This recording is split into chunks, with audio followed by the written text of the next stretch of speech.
Good afternoon and welcome to our webinar. Today I'm joined by 4 experts to talk about how cannabis businesses of any size can set themselves up for sustainable growth in this coming year with sound financial, operational, and technological strategies. Really making sure that you have a sound basis for why you're valuing your business at a certain level is going to be very, very important, having credibility with a potential buyer or a potential investor.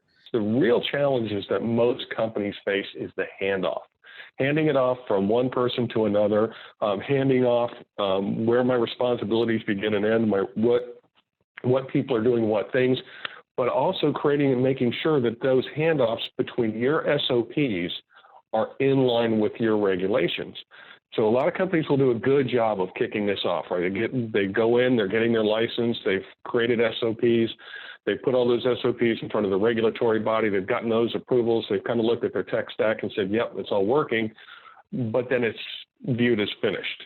It's not finished. It's far from finished. This is an ongoing evolutionary process that as those regulations change, your tech stack has to change and your SOPs have to change. But the media platforms themselves are constantly changing the rules when it comes to promoting products that are in this particular category.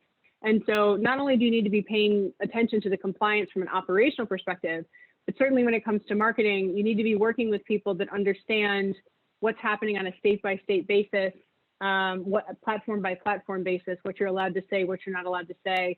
I think Delta 8 is going to screw everybody up in 2021, so get prepared for that. Eventually, they're going to catch up to us on that one, and it may make a lot of CBD brands more challenged in that space as the legislation catches up to address Delta 8. I wish I had a crystal ball to understand where everything's going to go. It would have made 2020 a whole lot different for a lot of us.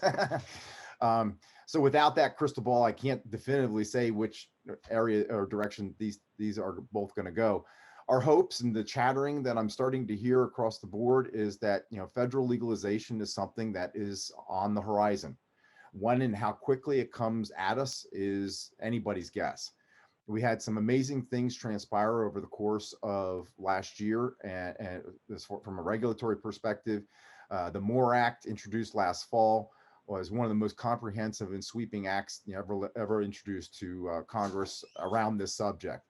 And we had support from the House on that. Now, if we can just get the Senate to jump on, we can get some amazing things to happen. One of the things I am really hopeful is that we are going to at least get banking relief very quickly. I think that's something that just has to happen for the industry and just for the country overall. It's just a bad set of circumstances we're faced with right now. So the most important thing to consider is that a platform may shut you down even if you have an ad that doesn't mention adult use cannabis, but if your website mentions it, you may get shut down for that purpose. So it's important that every piece of content that you have on all of your digital platforms is within compliance, and that it's not the platforms are no longer looking at brands and their ads separately, and so they'll do their research, and that's where a lot of companies are getting caught up. So don't underinvest in your SEO. Work closely with your providers, right? You need to work very closely